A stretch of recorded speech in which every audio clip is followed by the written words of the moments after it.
Hi guys, and thanks for joining me today. If you're new here, I'm Marilyn, and if you're returning, thanks so much for coming back. Now, over the last few years, I have really grown to love DTF printing. That's direct-to-film printing. The beauty of DTF printing, whether you print your own or you buy your transfers, is you can put them on dark fabrics, light fabrics, cotton fabrics, polyester fabrics. There's just so many options with DTF printing. So when HTV Ront reached out and asked me if I'd like to try their new DTF printer, the D2, I said absolutely. So in this video, we're going to put the printer together, we'll get into the software, we'll print out a design, I'll show you how you powder and cure it, then we'll press it on a shirt. So if you've been curious about DTF printing, sit back, relax, and let's get started. So here's the new HTV Ront D2 DTF printer. We're going to start by taking a look at everything that came with it. We'll look a little bit at the instructions, then we're going to go ahead and get this set up. Now the plastic that you see under this printer, that was a plastic bag that it came in. I decided to cut it down from the side so it could lay flat, and I'm going to leave it under there during the setup process just in case there's some type of leak. One thing I've really appreciated when I get a new HTV Ront product is you typically get a really good quick start guide. So if you look at this on the first page, there's actually some things that you can review to help you put this together. There's a user manual, a video guide, and then you can become part of their community. It lists all the parts of the printer, it labels them, tells you what they are, and then it tells you everything that's included in the box. After that, you have step-by-step instructions on how to put the machine together, how to add the ink to it, and how to get your software downloaded. So now let's take a quick look at what you get with this. So you have this box right here, and most everything that's in here is for maintenance or repairs. I think the thing that we will need in here today is this screwdriver. And over here we have the rest of the things that came with the printer. And you're going to see these as we put this together. But you can see we have the ink, we have some cleaning fluid, we have DTF powder, we have the DTF film, we have the cables to plug it into power, as well as to attach it to the computer. We have the film cutting tray that'll go on the front of the printer. And then we have the bracket for the roll of film that we'll print on. The first thing that we'll do is we'll go ahead and remove the rest of the packing. So the film that's on the top, the various pieces of tape. There's another piece of tape right here. I think you can barely see my hand, but let's go ahead and remove that one too. And this box is where the ink will go. So it just had that tape closed. Now let's go ahead and open these. There is some silica gel in there. Now I do see some more tape right here.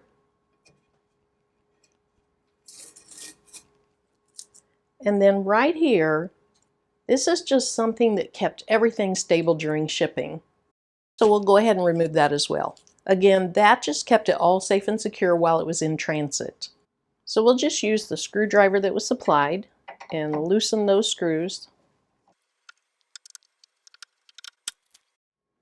And actually I see another one right here. Here's a zip tie we need to cut off, but we'll go ahead and finish this first.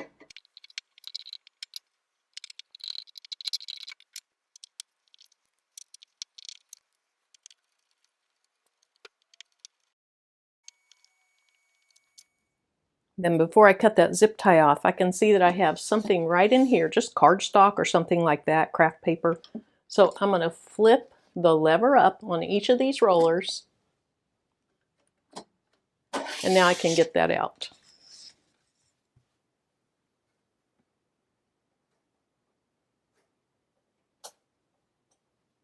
After removing the film from the top, the tape, the cardboard thing that was under the wheels, and then removing those two plates, it's time to install the film tray. And I see there's a little more tape on the film tray, so let's go ahead and just take that off. Now this film tray is used to cut or trim your film off after you print. And on the back of it, you have these little pieces of metal here, You see how those are shaped? There's two more over here. Those are going to go right in these little slits in the metal, and then we'll push it down into place.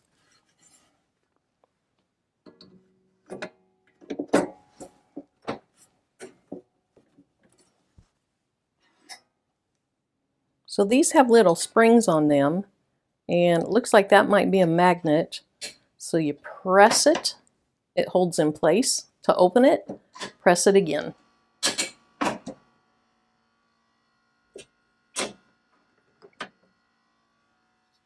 Now let's move to the back side of the printer, and it's time to put the bracket on that holds the film. First, we're going to remove these two bottom screws and these two bottom screws. Now we're going to add those back in, so be sure and keep track of them.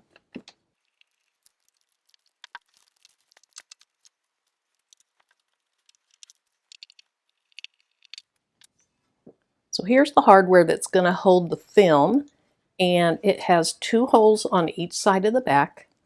And so we're just going to line those holes up with where the screws came out, and we'll put the screws right back in. Nice thing is, the screwdriver that they sent with this has magnetic tip. Now, I'm going to put these in, but I'm not going to tighten them down. I'm going to wait until I have all four of them in before I tighten them down. Let's put one on this side, and then I'll go ahead and move to the right side.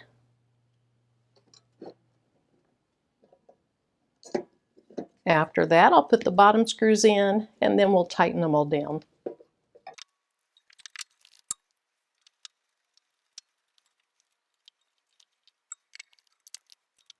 Now here's the film that came with this. It was wrapped, very nicely packaged, and I actually have these in the ends of it. I assume these are only to keep it from getting crushed, because we're not going to use these. Instead, we have something that looks like this. And so I'm going to go ahead and put this in one end.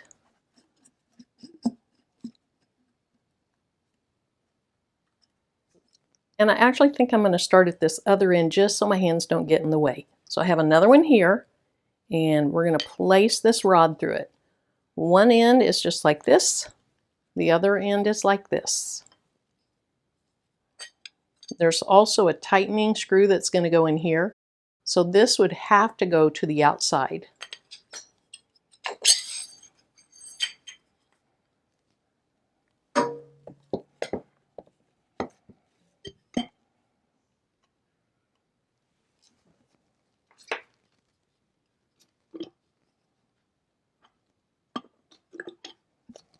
And then I'm going to hold on to this right side so that as I push this in, or as I push it over that rod, it doesn't just push this other side off. Now I should be able to put this and this.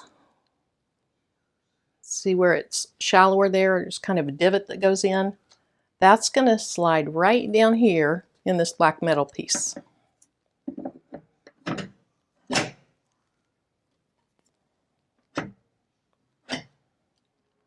And now we're going to use a couple of things that was in that little box to get these tightened up. So in each of the holes, we're going to put one set screw, and then we're going to use the larger Allen wrench that came with it to set those in, or to tighten those down.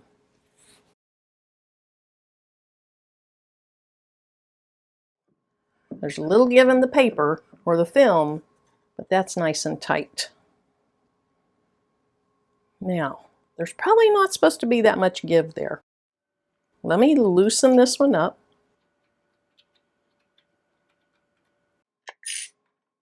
Let's see if, there we go. That's what that's supposed to look like. See how the black is now tight up against the tube that's in there? That's what it should look like.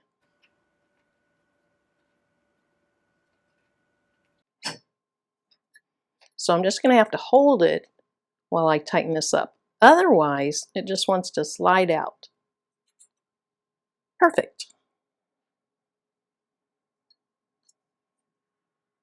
And it rolls nicely. All right, let's go ahead and take this tape off. But in essence, I'm going to place this film in here, and then I'll show you the rest from the front.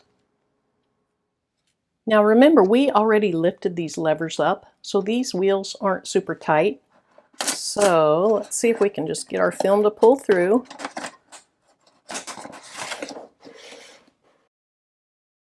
And there's a line over here on the right. I assume that's a guide. And then I'm going to put these back down.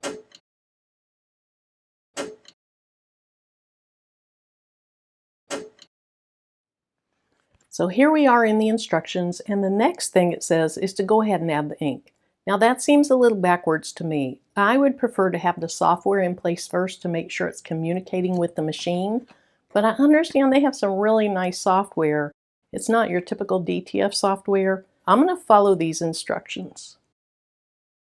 Now I'm ready to add the ink to the printer. And so you just lift this color. You're going to have white ink, black ink, cyan, magenta, yellow, and then you don't add anything to this. This is your waste tank. So let's go ahead and start with white. And in addition to the ink colors, you also get some of this cleaning liquid. We'll just set that aside for now. So the ink comes packaged up, and it tells you here, be sure and shake it. So we're going to shake this up. And then I like to leave them in these bags just in case it drips. But you can see when you take the lid off, it's all sealed up. So I need to unseal this or cut a hole in it, cut holes in the rest of the inks, and then we'll pour these in. So we're going to take this lid off. And I like to do these in the order that they are, just so I don't get confused. So we'll go white, black, cyan, magenta, then yellow. Now one thing to note, when I cut into these, they had some pressure behind them, and so the ink kind of wanted to squirt out just a little bit, so be careful. I would do it in a sink, and then I just have part of this cut out. You can lift these out, you can leave them in, you can use a funnel if you want, but I'm just going to pour it in. Now these bottles that I'm pouring out of, these are 500 milliliters. And the tanks I'm pouring them into, I think, are 250. So you're going to get a couple of fillings out of this. All right, let's put this lid back on, and this lid back on, and we're ready to move to the black. One thing I really like about these tanks is the mouth is really wide on them. Makes pouring this in there very easy. Putting the ink into the tanks is really easy to do. Just be sure that you check and double check to make sure you're putting the correct color in each tank. After adding the ink, it was time to download the software. The Quick Start Guide gave me the website address to go to in order to do that. So I just followed the prompts, and it was an easy process. Two things to note though are that you need to set up an account to use the software and install the driver for the printer, which was easy to do, and second of all, you can't use a Mac to run the printer, so I'm using a PC that I use with my other DTF printer. Then it was time to connect the printer to the software. So you just click on Connect Device, and then select the D2 printer from the list of options. Again, the software walked me through the steps and told me when to physically connect the machine using the USB cord. Once I got through that process, I clicked on the settings icon or the gear icon of the printer. Then I clicked on the general option, and it was time to click on the ink filling feature. So I clicked on it, and before I knew it, the ink had gone through all of the tubes and into the cartridges. The ink filling process took about 30 seconds or even less to complete. So before that process, these tubes were empty and now they have ink in them. The next step after filling the inks is to go to the maintenance screen and click on Clean. This will get the ink into your printhead better, and right after the printer goes through the cleaning process, it will print a nozzle check pattern.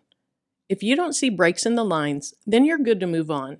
But if you see breaks in the lines, then you can do another printhead cleaning. I saw a few breaks, so I did a second cleaning. Again, it printed a nozzle check pattern, and this time it was good. So lastly, before printing something to use, you go into the machine calibration screen. I calibrated the y-axis, which just means you print out a set of calibration patterns, and then you let the software know which one looks best. In my case, the -1 looked the best, so I added that into the software. If your best one is anything other than 0, then you print again. This time, the pattern at 0 looked the best, so I clicked to save. Now it was time to calibrate the x-axis. This time, the pattern at 0 looked best from the start, so I just clicked on Save. Now that I've gone through all the startup requirements, I'm ready to start printing. So we're going to click on New Project and then upload a file to print. Now, one thing I really like about this software is that it allows you to upload an SVG as well as a PNG and other file types. Now, I see there's a lot of blank space in this image, so let's go ahead and crop it. I'm using the freeform crop and just bringing in the top and the bottom of the image to get rid of all that blank space. This is going to let me see what the true size of the image is. Once I'm done, I click Apply. I'm going to make this design just a little bit smaller and then go up and click Make. On this screen, there's several settings that I'm learning about, but there are some that are really important to me. One of those is the mirroring feature. You want to mirror your DTF images before printing them. I also decreased the density of white ink to 75% because when I was playing around with this, I found that 100% was really more than what I needed. And then I changed the white ink fill to object area fill. If you don't change it, then you're going to get a white rectangle or square of ink behind your image. I just want the actual image to have white ink behind it. Once I have my settings the way I want them, I click on Add to Task. This pulls up my task list, and I click on Start to start the print. I love how easy and beginner-friendly this software is. If you're wondering if you can learn this software, you definitely can. I was really impressed with how fast this machine printed my design, but I do need to play around with the speed to see how it affects print quality. Once the print is done, there's a button on the screen where you can advance the film until the image is in front of the cut line. Then you can use the blade cutter on the machine to cut your design off. At this time, you're going to add DTF powder to the back of the design and tilt it back and forth until you know all of the image has powder on it. After that, you cure the print, which means you melt the powder into a layer of adhesive so that your ink sticks to your shirt or whatever you're putting your design on. Now, don't use the settings I use because I noticed after I recorded this that the powder contracted and left a few small holes in the design. So I reprinted it and I decreased the temperature to 350, and I also cured it only for a minute. That time and temp worked much better. Now I'm pressing the design for 15 seconds at 325 degrees Fahrenheit.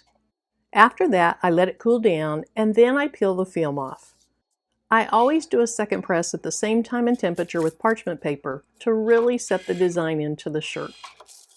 Now here's the final project, and I think it turned out beautiful. I think it looks good. I think it feels good. I couldn't be happier with this shirt. Now, I've only been using this machine for a short amount of time, but I do have some pros and cons, and I have notes here, so I'm probably going to have to look at them. But first of all, setup of the printer was very easy. Second of all, the software is very user-friendly, and I love the fact that you can actually use an SVG in this software. Third, the print time was good.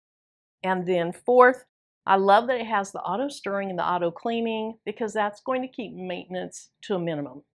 Now, when I say maintenance to a minimum, again, I've only had this machine for a very short time. And I really feel like probably all DTF printers have some maintenance you have to do. And sometimes you might have to change out a part. And then lastly, it did its job and it did it really nicely. So now for the cons. When this machine is turned on, it is loud. So you're not going to be able to have this in a family room where your family's trying to watch TV or something like that. When you're actually working with the machine, it's going to be loud. Fortunately, you get to turn it off leave it plugged in, and it'll do the auto stirring and the auto cleaning for you. Also, it is Windows-based and I prefer a Mac. Lastly, you do have to have your computer hooked up to it. It's not wireless at this time. So thank you so much for joining me today. I hope you enjoyed the video. If you're interested in this machine, I do have a link and a discount code in the video description below. That discount code is for $1,000 off. Thanks again for joining me. If you have any questions, comments, or suggestions, put them in the comment section below and I'll be sure to get back with you.